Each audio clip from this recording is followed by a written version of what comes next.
nirehistro mo siya sa torrents. Kaya may problema kang malaki, di ba? Ayan, sabi ko ito, ownership must be legally acquired, ownership must be probable. Ito, sinasabi natin. Tama? Paulit-ulit na tayo. Ang torrents, kaya pinasok yan ni Robert Torrens para maiwasan na ang marites sa Pilipinas pagdating sa lupa. Kailangan may court order yan. Okay, meron pa tayo last? Meron pa? Yan. If anyone is missing, not registrable title, why this distinction is very powerful. This is often the deciding factor in that cases. Bakit?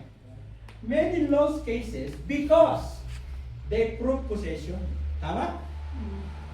But fail to prove registrable title. So alam niya, ba't kayo natalo? Yes. Di ba? Niyabang ka kayo may-ari, wala namang question doon sa ownership. Ang tanong, ang tagal mo na palang may-ari, ba't hindi mo na-register sa torrents yan? Na? Dahil KD 892, inaalaw na kayo, magpa-torrents na kayo. Otherwise, consider yan unregistrable land. Di ba? O, meron pa tayo, update. Yan. Find out and clear summary. Basahin natin yung clear summary. 1, 2, 3. Ownership, your legal right. Tama na? Yes, legal right. Registrable title. Title, your right. That the law allows to be titled. Di ba? All registered owners are owners. Totoo. But not all owners can become registered owners. Ayan ha, gawin yung motto yan. Kabuhay. Ha? Gawin yung motto. Ano? Na? All registered owners are owners. Tama. Diba? Naka-record ka dyan sa assessor ng Baguio. Pwede, may-ari ka. Wala namang problema dun eh. Tama? Ang sinasabi natin, pumasok na ang batas ng torrents. Pinaparehistro tayong pilit ng batas. At ang sabi doon, but not all owners can become registered owners. Totoo ba yun? Totoo yun. Kaya yung ilan lang ang naka-torrents, sila lang may mga registered ownerships. Tama? Yung hindi pa, maganda na kayo. Pag dumating si Villardo, iiyak kayo. Ha? At huwag din muna kayo magpapaupa o magpapagamit ng lupa. Baka matulad din kay Ma'am Nancy, pupunta agad sa BLP. Pinababantay. Di ba? Pinababantay sa lakay. Oo, siguro din yung di bantay sa lakay. Okay, meron pa kayong tanong dyan? Meron pa tayo. Meron pa? Yes. Meron pa? Last Okay, na. wala na. So, any question? Yan yung, diba, ang dami natin na talakay, ha? Evolution. Itong Torrens Title 8982, same yan. Kung ano yung dokumento ni Don Domingo, yan din yung Torrens Title 8982. Pag nakakita kayo nun, 8982. Pero yung copyrighted yan ng BLP. Hindi mo basta magagamit. Diba, binago mo yung torrent system, no? Gusto mo maging Torrens Title 892 ka. Magpapaalam ka sa BLP. Kasi sila naka-accord niya. Dahil yung 8982, record purposes ng Supreme Court na ito ang naka-record dito. Yung Don Domingo property na naka-torrent ay Torrens Title 8982. Okay? Kaya huwag na kayong mag-iisip na iba pa yung torrents. Hindi, pareho lang yan. Kaya natin ginagamit ang torrent system dito. Dahil ini-explain natin, dahil dito nga, ang hirap na ipaliwanag yung tatlong OCT, pinag-isa sa word na torrent system, no? Hindi, lalo na itong Torrens Title 898. Di ba? Ang daming tanong dyan. Ba't nag-iiso kayo ng Torrens Title? Are you LRA? Di ba? Ganyan ang mga tanong. Ano sagot nyo? LRA ba approval yung kay Don Domingo? No. Di ba? Kung LRA, ngayon, no. Pero 1930, GLRO, General Land Registration Office. Since 1913 pa, na-approve na yan dokumento ng torrents. Tama? Kaya padadagdag na lang natin sa dokumento, close parenthesis, now LRA. Di ba nakalagay doon? Yan, nakalagay ito, GLRO, yan. Oh. No. No, yan. May GLRO, yan, GLRO record number 8511. Yan, bago yung 8511, GLRO, close parenthesis, now LRA. Kaya may file pa rin sila. Yes, nakaribot yan. Hindi nila pwede i-delay yan. Hindi nila may Hindi dinay. nila i-delay. Besides, kinonfirm na nila na nasa bagong lahi na ang dokumento ni Yeah, please. Don Domingo de Ocampo. So ano ang idududa nyo sa dokumentong ito? Di ba? Isa lang naman ang idududa nyo rito eh. Mahirap yan. Bakit? Wala pa akong pera eh. Yun, nakakaduda. Di ba? Kaya ka nahihirapan, walang pambayad. Di ba? Ano, membership pa lang, 1.9 na sa ko. Di ba? Eh, survey pa, babayaran natin. Tapos yung mga staff doon na mag-aasikaso ng dokumento. Kasi ganyan kakapal siya pagdating sa inyo dahil lahat ng stated document ng batas ibibigay sa inyo. Halos, eto, yan, ganyan kakapal yan. Yan. Ito ibibigay sa inyo ng opisina. Seros pa lang, ubus na ang binayad nyo eh. Di ba? Bakit? Kasi kailangan lahat ng batas may paliwanag. At yung nasa likod, nagpapaliwanag. Para pag kayo nag-iisa na, doon sa kausap nyo ng kapitan, o mayor, mayor, registered title yan. Okay, basahin nyo. Diba? Hindi mo na Xerox, huwag kang maglalabas ng original. Aagawin na naman ni Tony Benya. Ipopost na naman. Oh, ito, yung may-ari kasi ito, Tagaloon nyo sa Agoo. Ngayon, kinuha ko sa opisina, bigyan niyo ako ng kopya ng sa pasa. Para sasabihin natin, certified true copy po yan. Member po talaga namin si Sapasa. Ano problema niya? Kasi ganun ang BLP. Hindi kaya na LRA, hindi ka nasasamahan niya sa korte. Bahala ka dyan. Kailan namin Maggastusan kayo. Pag nag-resto po, within 2 weeks lang po yan. Basta nagkaroon na ng survey from the GDT. Babalik. May tourings na kami. Kailan may maabil yun. May Alin po? toros daw sila, may toros daw sila. Ay, libre po. Ay, pupunta na po kayo sa office, BLP. Doon na po kayo bibili. Ito, mga reference ito sa orientation, sa court. Ngayon, kung lumalaban na po kayo sa court, bumili na rin talaga kayo nito lahat. Para kayo na padadala namin sa Go artist. Wala. Apay handa nga inadalan dahil na apay namin nga apay. English Ano yan. din, sasagutin ko na, open. Sabi siya, bakit hindi na pinag-aralan yan, ang mga attorney? Ilang daw nagsabi sa akin na, ay, piti yan. Una-una, wala silang kikitain. Ay, ganun. Tama, di ba? Wala kikitain dito. Hindi kasama sa Kasi once registered na kayo, wala nang amilya. Wala na. Second, karamihan po ng law school ay under Catholic Church. Oo. Siya, pagka nagpa-Xerox, yung clear sana dahil minsan Yan. Yun ang ating bilin, no? Kaya sabi ko nga, i-attach din itong, diniscuss ko sa paano nagkaroon ng acquisition ang BLP.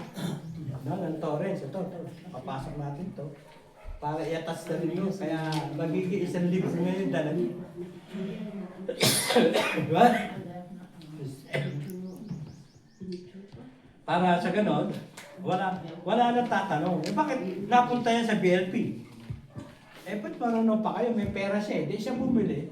Kung may pera kayo, pa bumili. Para mapunta sa'yo. Mga istorya yun. Yung Diba? paglipat-lipat. Kasi ang tatanong mo dyan, nasaan ba tayo noong 2003? Nung nagbibili yan sila. Diba? Di pa tayo member. Ako 2008 eh. Napatoris sa Manila, napatoris namin sa Montalban. Yes. Yan. May question po ako, Alicia. Oo.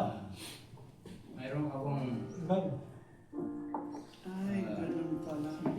land sa Pangasinan. Oo. Tax declaration ang binabayaran ko. Oo. Pero sa dulo pa namin ang nakapangalan. Yo. Pero Hindi pa napapamana. Ha? Wala pang pamana. Wala ako sa dulo namin eh. Oo. Ngayon, binabayaran ko hanggang ngayon. Ang Pero tax? nakalagay sa tax declaration na unknown. Wala kasing succession, no? Walang Pero 10 years. regular ang bayad mo. Oh, ang tanong lang naman doon, sino pa ba ang bloodline ng lolo mo? Meron ba siyang anak, apo? Are you consider as a Wala na, bloodline? hindi na makita. Ayun, ang problema natin. Ako na lang ang naka-ST doon. Hindi kailangan pa-approve mo sa court. Na sila ay hindi na makita. Diyan lang na affidavit yun. Halos 40 years na. Ngayon, pag na-notaryo na yun, yun naman ang korte. Notaryo, then under your name, ilagay mo na ikaw ang tinatawag na land stewards o administrator. Yun. Pa-declare mo rin kay attorney kausap mo. Hindi mo naman kaya paharap pa sa korte. Kasi, gawa mo nga, na ako na yung land administrator. Daming requirements na hindi ko kayang Totoo yun. Si Raul rin yung director doon, naaway din na. saligayin. Naaway ko. Kaya hinintuan ko na. Oh, ngayon hindi na po kayo mahirapan. Ang gagawin niyo lang affidavit. Tapos dumirekta na kayo sa BLP for assessment. Kung ano sasabihin niya, ito pa kulang niyo, hanapin niyo po ito. Salamat po. Bishop. Pwede pong pa-present natin kay Yeah. Pastor William to. Yeah. Brother William, pwede po, ano bang nangyari dito sa case niyo, ba't na-dismiss? tayo, makinig tayo kay Sir William, ha? Baka makakuha tayo dito ng karunungan. Hindi ba? Thank you. Ako, Medyo issue na. Raham. Sa pagbigay ng ano yan. Kanina, dato ako. Very short lang itong experience ko ano sa 40. So itong case na ito, it lasted for almost 2021 matapos itong 2025. So 5 years. Ang kalaban ko mga milyonaryo kasi yung app ko yung doon yung may-ari ng yung hardware at saka Mrs. Ariola isang real estate owner. So mga milyonaryo ang mga yun. So ang ginawa sa akin is itong pinatorrents ko kasi sa BLP yung lupa ko dyan sa Green Valley yung 3,300 square meters. So with that, ang ginawa ng kalaban ko is pina-investigate ako sa NBI muna. 1 year silang nag-investigate sa akin. Nakit-claim nila yun? 1 year yung NBI. So 5 subpoena ang inano sa akin. Pero hindi ako nag-attend kasi ang NBI, CIDG at saka mga pulis, pag tinawag tayo, iimbestiga rin tayo. Pagkatapos niyan, yung mga sagot na binigay natin, yun ang gagamitin din nila sa atin pagdating sa korte. Kaya ang suggestion ko is, pag tinawag kayo sa pagkaso na ito, alam ninyo na yung lupa ninyo ay involve itong dokumento, ay huwag kayong atin ng NBI, CIDG, kaya pa-direct yun sa amin sa BLP. Sasabihin lang ninyo na punta na lang sa korte at doon na ma-clarify. So pagkatapos ng NBI, sinampa na ako doon sa fiscal. So pagdating kay fiscal Lakwasan, nung nakita itong dokumento ko, dinismiss yung kaso. Bakit? Na sabi niya walang criminal case. So after that, nag-motion for reconsideration yung lawyer ng kalaban ko. Yung kalaban ko is isang abogado di Campanilla, si Atty. Agranza Mendez, yung dean ng College of Law ng Cordillera College. So di Campanilla yun. 10,000 per appearance ang ano niya. Tapos 200,000 yung acceptance fee niya. Ako, acceptance fee sa lawyer ko is only 40,000. Pagkatapos yung appearance is 2,000 per appearance. So with that, yan, nag-motion for reconsideration sila sa fiscal, talo kami. So, nasampa na sa Municipal Trial Court. So, pagdating sa Municipal Trial Court, kasi magkaibigan yung attorney ng kalaban ko, si Attorney Granza Mendez at Judge Mabalot, Niluturan. talo ako doon sa Municipal Trial Court. So, sabi ni Judge Mabalot, anong gusto mo, Mr. Tudkor? O, Pastor, sabi pa niya, kasi meron pa siyang Bible na pa, nung gumawa siya ng decision, ginaganon pa sa Bible. So, sabi ko, ang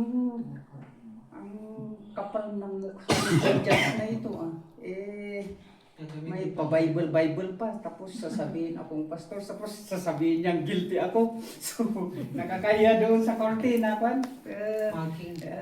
hahatulan ka ng mamulta ng 200,000 tapos mapreso ng 1 year. So sabi niya, anong gusto mo, Mr. Tudkor? Appeal na kasi hindi naman yung decision mo. So with that, nag-appeal kami sa Regional Trial Court under Judge Rivera. So pagdating doon sa appeal, ang na-prepare ko is yung lawyer ko kasi, especially kapag may na-hire tayong lawyer, hindi niya alam ng kaya huwag nating ipaubaya sa kanya yung pag-research. Tayo mismo ang mag-re-research. Tama ba yung sinadmit na tax declaration? Tama ba yung timeline? Tama ba yung kasi yung ginawa niyang binigay niya sa korte na tax declaration na 3,000 square meters para tutugma doon sa 3,000 square meters ko, yung 3,000 square meters niya sa ibang location. Iyan doon. Kaya, kasi hindi alam ng korte yun, hindi alam ng attorney. Tapos, siyempre pag pinipresent yun sa direct examination, tapos sa cross at hindi alam ng lawyer mo, papasa yun. Pero kapag inano mo yun, nakita mo, na-check mo, double check mo, at iba palang tax declaration yun. So akong naka-check doon. So sinabi ko sa lawyer ko, i-present mo kay judge na iba itong present ng she is telling a lie, nagpapanggap. So yun, namin yan sa Court of Appeals yung mga dinescribe ko dito sa yung mga sa appeal notes. Nilagay ko lahat doon yung dapat na sasabihin at saka isulat ng lawyer. Kaya kahit na ang akala mo is hindi maganda yung fact na yon, yung katotohanan na yon na against sa'yo, sabihin mo pa rin sa lawyer mo para mai-remedyo niya kung paano ka manalo sa kaso. Minsan merong mga lawyer kasi na sasabihin niya na insignificant ito, hindi pwede ito. Pero customer is always right nga. Ikaw ay customer niya, kaya sasabihin mo please naman sabihin mo ito kasi kailangan na malaman ni Judge dito. Kung ayaw mong sabihin, sabihin mo sa akin kung bakit ayaw mong sabihin. So ganun, yung mga relationship natin sa lawyer is parang yung transparent ba? We have to be transparent na huwag natin ibigay sa kanya na magaling siya kaya okay na yun. Hindi, kailangan na lahat ng mga dokumento bubusisihin natin. Yung minsan, kung titled ang ilaban sa'yo, tignan kaagad yung timeline. Tignan kaagad yung history ng title na yan. Kasi sa busisi mo lang sa document, doon na makikita mo yung panalo mo. Kasi karamihan sa mga issue ng DNR, DAR, at saka itong mga ibang agencies, pati NCIP, titignan mo yun kasi baka yung in-issue ng NCIP ay isa pala yung yung na-cancel. Oo. Yung sa DNR, baka yung TCT na yan ay galing sa 211. Maraming ganon. So sa dokumento lang makikita mo na yung at least yung panalo mo. So sa Court of Appeals na yan, nung ginawa ko yung mga appeal notes na yan, so sa appeal, dalawa yung lawyer ko na sa Court of Appeals, si Attorney Donggayaw at saka si Attorney Kapuyan. Pero sa Municipal Trial Court, si Attorney Lobchoy. So pagpunta doon sa Regional Trial Court, rineview kaagad ni Judge Redera. So in 5 months, mayroon ng decision. So nanalo kami. Sinabi niya na walang karapatan ang Municipal Trial Court na mag-declare na fake yung document ko. Walang karapatan ng Municipal Trial Court. So ang lahat ng ginawa ni Judge Mabalot na peke ang dokumento ko, finords ko ang document, yung nandyan na yung taga-NBI na nag-testify, nandyan na yung taga-ROD na nag-testify, nandyan na yung taga-DNR, nandyan na yung taga-NCIP, lahat sila inanbundak ngay na talaga na lupon ng mga kampon. Yung lahat sila So ang doon, ang nagawa namin is sabi ng lawyer ko, huwag kang aangal kasi linuto na itong kaso mo dito sa pan. Kasi kapag mag-testify ka, tapos yung mga kasama mo mag-testify, you know what? Matatalo din tayo. So, ang gawin na lang natin is mag-submit na lang tayo ng memorandum, wala kayong sasabihin, para pagdating sa RTC, wala na silang masasabi. So, yun ang ginawa namin. Nag-submit kami ng joint memorandum, nag-submit ng kalaban namin ng joint memorandum. So, sa MTC talo. Then sa appeal, may mga appeal notes na ginawa ko. Tapos mag-submit kami ng appeal. Pagdating sa RTC, yan, talo na sila. Yung nangabak kami. We won. Dineclare nila na first of all is jurisdiction. Dapat sa Makati ma-held yung criminal case na yan. Kung saan nangyari ang kaso na yan, dapat sa Makati. Kasi kapag sa Makati, okay lang kasi nandyan naman ang PLP na silang tutulong doon sa korte sa Makati. Pero hindi nag-file si Mrs. Ariola sa Makati. So, ang sinabi ng RTC, lack of jurisdictional issue, kaya kung criminal ang isasampa sa atin, kahit saan dito sa Luzon, dapat kung criminal case sa Manila pa rin. Yan, ay sa Makati.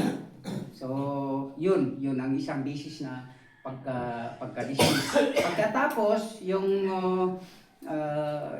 isa pa, yung mga dokumento na nakita nila is nagmi-misrepresent yung kalaban ko. So, daya. So, daya talaga. So, sa mga sinaglit kong mga dokumento,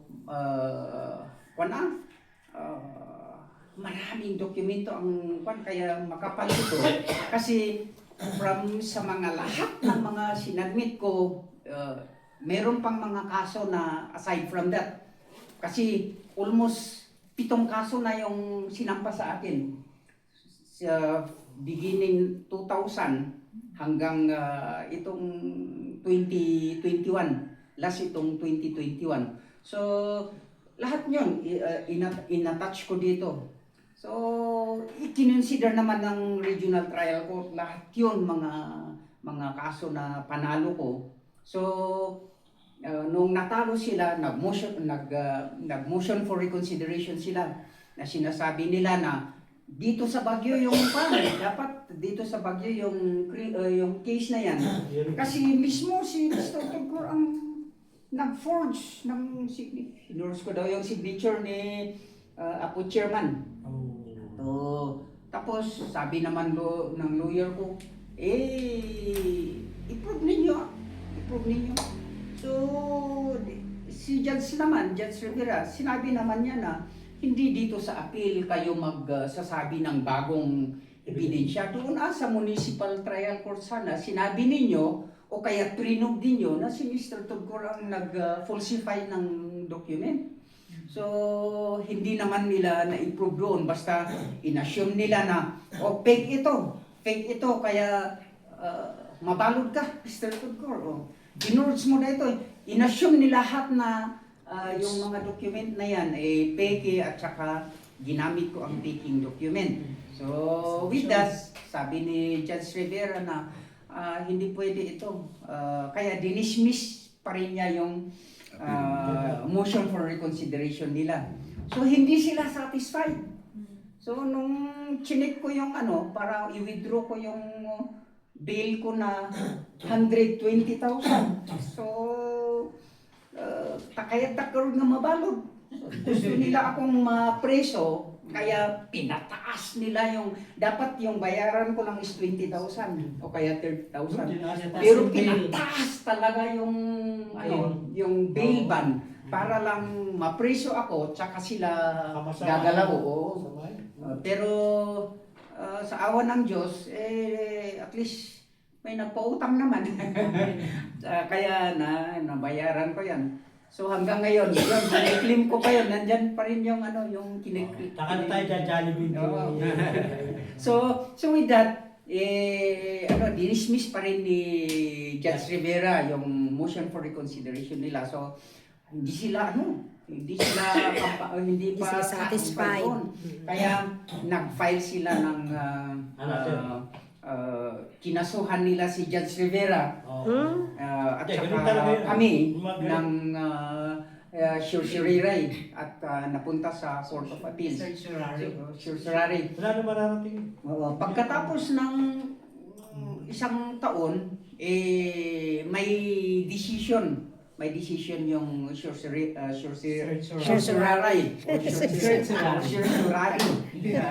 Either yan, pwede yan. So, nung dumating yung, hindi dumating.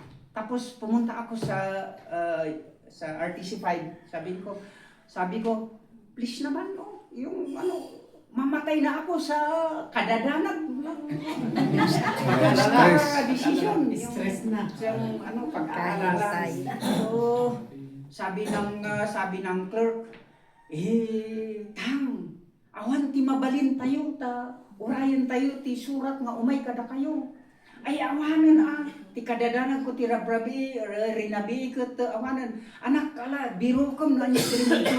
So, ang ginawa niya, aguray ka garot ti 3 oras, antay ka ng 3 oras at hahanapin ko kung ano ang problema na yan. So after 3 hours, dumating siya. Napunta pala sa website ng Court of Appeals. Doon sa Court of Appeals, pumunta doon na kinuha yung official website nila. Pagkatapos, tinignan niya yung kaso namin. Pumunta siya sa inantay ko doon sa RTC 5. Tapos sabi niya, nung dumating siya, may decision ba? So, sabi niya, meron.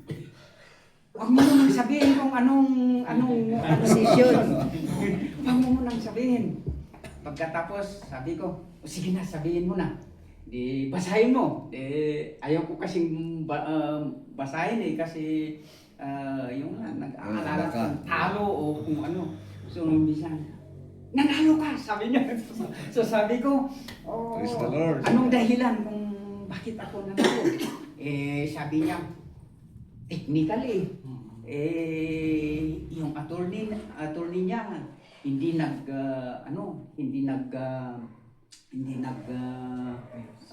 ask permission sa Solicitor General para ma-approvean yung appeal sa Court of Appeals. So with that, meron pa bang ibang ginawa? Nag-motion for reconsideration sila. Di, paano yan? Pero dito naman sa the same paper, nanalo ka naman sa reconsideration. So dalawang beses akong nanalo doon sa Court of Appeals. So Richard, anong decision sa reconsideration nila? Yung decision doon is that yung kalaban ko, wala siyang personality na magsampa ng kaso sa akin. Wala siyang legal right na magsampa ng kaso sa akin. Kasi yung dapat sana sa NBI lang naman, they should have filed a case to Makati. NBI lang ko man in-file that case sa Makati. Kaya nga, sa mga issue natin dito is lahat ng mga, almost yung mga opisina, pag nakita itong dokumento natin, sinasabi nilang peke. Pero, sa ngayon na tapos na itong kaso, pag ganito na lang yung sinasabi ko, ito yung kaso ko sa hanggang Court of Appeals. Basahin mo. Sinampahan nyo ako ng kaso, itong mismo, ngayon ito yung proof. Yun ang inaano ko ngayon. Kaya nga, kaya nga sa ano niya, pag niresto dapat dito. Kasi meron na kayo reference. So, ito, ino-authorizean ko na may signature ako. Meron ito kapag present ninyo sa opisina ito naman yung kaso tungkol dito. At ito yung court, ito yung investigation ng NBI. Ito ang kaso sa barangay, NBI, mga testimony ng ROD, testimony ng DNR, testimony ng NCIP na gusto nilang i-prove na piki itong hinahawakan ko na ito, hanggang napunta sa Court of Appeals, Sila peke. hindi naman nila na-i-prove na ang BLP, the case of contesting the BLP documents in its dismissal. So, hanggang ngayon, wala silang, they have done their best. Nag-hire sila ng attorney di Campanilla. Yung lawyer ko is student pa niya. Tinalo yung Professor. tinalo yung teacher. So 200,000 na acceptance fee. ayan. Naku, nakakaya yun, no? Nakalala yung dinastos. So, kaya yung case ni Pastor Tubiraw, sabi ko sa kanya, I believe na ma-dismiss ka agad yan. Ikaw lang yung reference. Ma-dismiss ka agad yan kasi very similar dito. Okay. Jurisdictional issue lang yun. Kaya kung criminal, ano yun.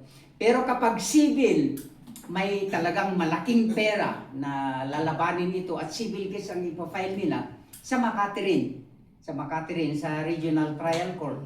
Pero at least meron tayong taga-BLP na tutulong sa atin.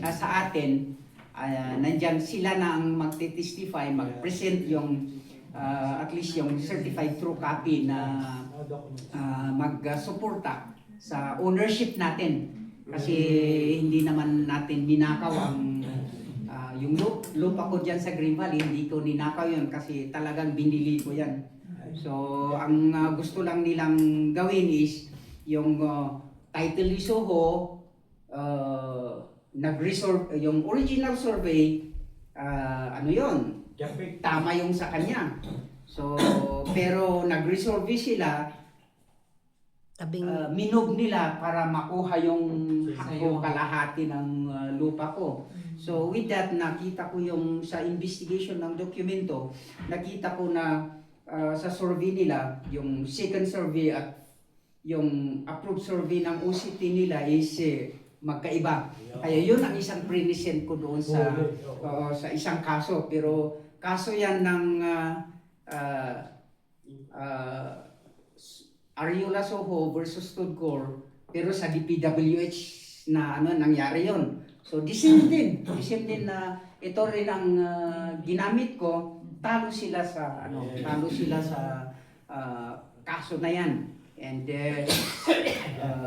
marami pa kung gagawa ko ng baka Sana magkaroon tayo ng copy sa Pilipino. baka apat pang ganito kasi sa NCIP naman sa Mountain Province nanalo ako diyan sa mga kadangyan. Kasi Ano, magpa-shooting ka tayo. talo sila doon, may decision na final na yun na ang ginawa doon is nung na-prove ko yung ownership.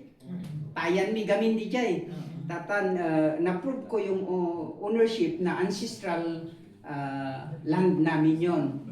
So, pero ang style ko doon is pag talo ako sa NCIP, ito ang ipipresent ko.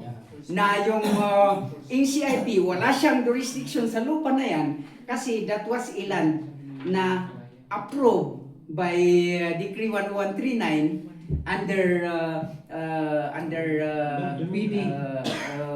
PSU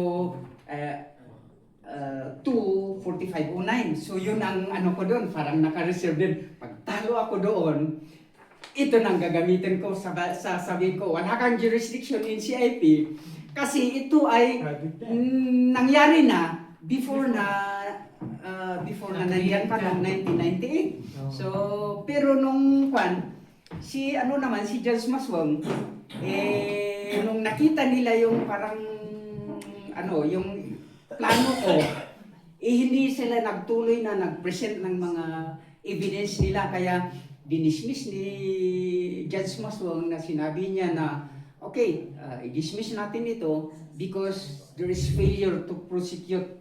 Wala silang ebidensya na masabi-sabi, wala silang mai-present kahit ownership. Kaya yun, nanalo din ako sa tungkol sa NCIP. Ito rin ang nagamit. So, tungkol sa ROD naman, ang wala naman problema, pinareceive ko naman itong sa akin doon sa Mountain Province, pinareceive ko naman sa kay Judge Rivera. Doon siguro sa probinsya walang problema, no? Oo. Dito sa city. Dito lang sa city. Pero nung dito sa city, the best lang na gagawin natin is i-email nyo o kaya ang BLP na lang ang LBC namin yan. email tapos kukunin lang yung resibo. Kahit ibasura nila doon sa sa opisina nila, pero pagdating sa korte, sasabihin natin you have a copy because here is the proof na na-deliver sa opisina ninyo itong document namin. So with that, final na yung Court of Appeals na kaso ko. Doon sa Green Valley, pag sinabi niya, title bang sa iyo? Oo, title kasi native title, IP ako eh. So, pagkatapos, ano pang title mo na may binigay ba yung DNR? Wala na yung DNR. May binigay ba yung ROD? Bayaan mo yung ROD. Hindi nila na-approve itong dokumento ko eh. Kaya, wala na. Yung mga neighbor ko na titled lots, wala na silang... Ayun, pa-rehistro ko na lang sila sa province. So lately, the last attempt sa DNR, tinawag nila ng DNR, pagkatapos, yung kung saan ako bumili ng lupa, siya naman ang sinampa nila ng kaso. So para kung talo siya, di talo din ako. Di nag-attend ako. Pagkatapos, nung nandyan kami sa atong DNR dito ito, Diego Silang. Senro. Senro. Nung pumunta kami doon sa Senro, sinabi ko sa Senro officer na, please naman, Mr. Senro, ilan years na nasa iyo itong kaso? Since 2003. Ngayon, 2006. So, anong ginagawa ninyo sa kasong ito? This should have been in court. Kasi 60 days dapat ni-resolve ito. Anong ginagawa ninyo sa kasong ito? Administrative case ito Winardingan ko yung taga-DNR. So nung sabi niya, hindi, tutuldukan natin ito. So with that,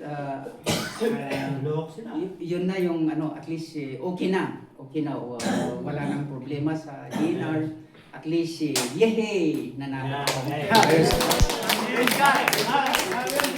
Pa-picture taking na tayo, dito na tayo. Or picture taking na tayo. Sama na kayo dito sa class 2026. Sa mga picture taking, tanong mo kayo doon sa una. Alam niyo, matibay Punta na ang kayo sa una. dokumento na. Picture. Pwede Kaya- bang pinutin ko to, di ba? Na naka-video. Kaya si Atty. Benny medyo Punta kayo na. kinakabahan yan dahil may mga desisyon niya po at hindi natin siya didimanda basta mag-desisyon siya. Ay, ito. Pwede nyo ipakita itong libro na ito sa lawyer, sa mga... Mamaya. Kasi yung DNR, Ay, sumama ka muna. familiar na sila sa province. Sa... Ay, mamaya. Dalawang linya. Nagawan, tatlo. Eh, kasi aking ano pa dito. Nasa likod. Putay. Eto. Wala pa yung mesa. May sapay. Ay, mga nasa natin.